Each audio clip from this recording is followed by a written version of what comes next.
धामनगर को घारिला बन्यार भय। कोचिला नदी दुर्बल बंध भयर बलय धामनगर 3 पंचायत असंपूर्ण काम को नहीं जन असंतोष।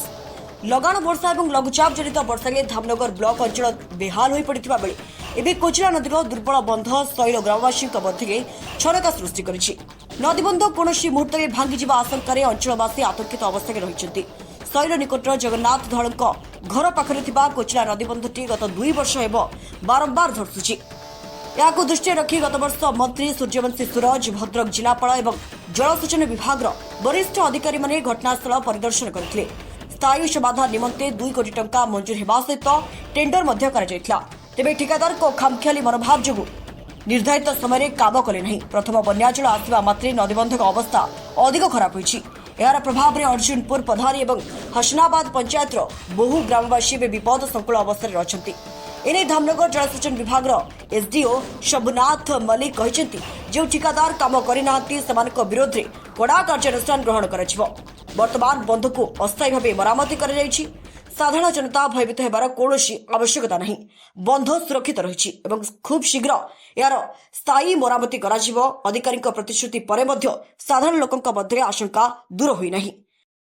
उमेश चंद्र महांती पूर्वतन ब्लॉक सभापति विजु जनता दल धामनगर ओपर शैल प्रधान पंचायत जो 2-3 वर्ष हम स्कावर कर जगार पूर्व वर्ष मान्यवर मंत्री जिलापाल बीडीओ जलसेचन विभाग सर्वोच्च जंत्री समस्ते आसीथिले एवं परिदर्शन करथिले एवं कहिथिले ए वर्ष निश्चित भाव में सेठी सीट पाइलिंग हबो एवं ए वर्ष आउ लोक माने आतंकित भाव में रहिबे नाही। निश्चित भाव में सुरक्षा दिया जिवो किंतु आज पर्यंत से जिनस हला नाही।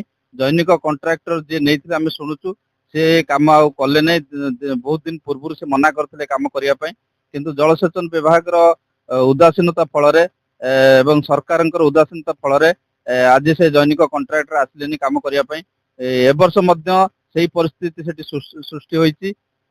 नदीबंध मध्य स्कावर करची गतकाली एवं एई स्कावर करिया फल आमर जो 3 गोटी पंचायत अच्छी प्रधानी अर्जुनपुर हसनाबाद लोक माने बहु आतंकित अवस्था अच्छी केतबेले सेठी घाई सृष्टि हम लोक माने जनजीवन चलीजिव।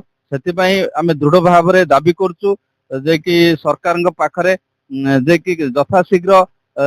धामनगर प्रदीप महापात्र रिपोर्ट स्वतंत्र ओडिशा लाइव।